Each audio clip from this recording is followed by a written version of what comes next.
জীবন চলার পথে মাঝে মধ্যে আপনার সাথে অনাকাঙ্ক্ষিতভাবেই বেশ খারাপ কিছু দুর্ঘটনা ঘটে যাবে।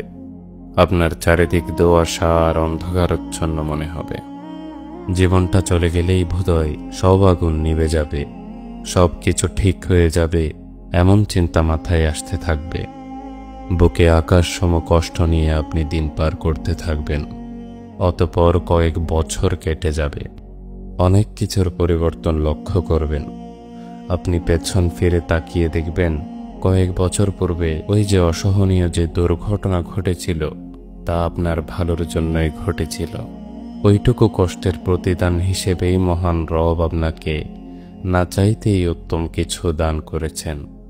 ঠিক যেমনই অনাকাঙ্ক্ষিতভাবে যেমন কষ্ট নেমে এসেছিল, দেখবেন তেমনই অনাকাঙ্ক্ষিতভাবেই আল্লাহ তাআলা আপনাকে স্বস্তির নিঃশ্বাস নিতে দিয়েছেন।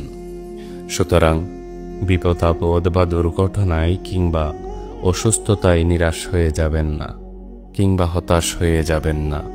শুধু জেনে রাখবেন, হয়তো এটিই আপনার জীবনের উত্তম কিছু পাওয়ার সূচনা মাত্র। রব তো বলেই দিয়েছেন, আর শীঘ্রই আপনার রব আপনাকে এত দিবেন যে আপনি সন্তুষ্ট হয়ে যাবেন। অতএব ধৈর্য ধারণ করুন, কারণ আমার রব ধৈর্যশীলদের সাথেই রয়েছেন। আপনার আজকের অশ্রু জল কাল হতে পারে আনন্দের উচ্ছ্বাস।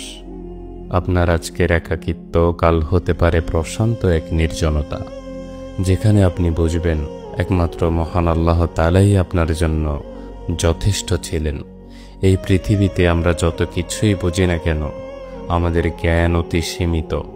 আমরা বর্তমান দেখছি, কিন্তু মহান আল্লাহ তাআলা আমাদের ভবিষ্যৎ পূর্বেই লিপিবদ্ধ করে রেখেছেন। আমরা ভাবছি এখন যেটা হারাচ্ছি সেটাই আমাদের জীবনের শেষ সম্বল, অথচ আল্লাহ তাআলাই জানেন সেই হারানোর জিনিসটাই হয়তো আমাদের ধ্বংস ডেকে আনত। তাই সব কিছুতেই আল্লাহর উপর তাওয়াক্কুল রাখুন। আপনার প্রতিটি কষ্ট, প্রতিটি অশ্রু, প্রতিটি নিঃশব্দ রাত সবই আল্লাহ তাআলা দেখছেন। আপনি যখন কাউকে কিছু বলতে পারছেন না, তখনও তিনি শুনছেন। আর একবার যখন আল্লাহ তাআলা আপনার জন্য ভালো কিছু নির্ধারণ করে দেন, তখন যেভাবে আলো এসে অন্ধকারকে সরিয়ে দেয়, ঠিক সেভাবেই তখন সেটি আপনার পূর্বের সমস্ত কষ্ট মুছে দিবে ইনশাআল্লাহ।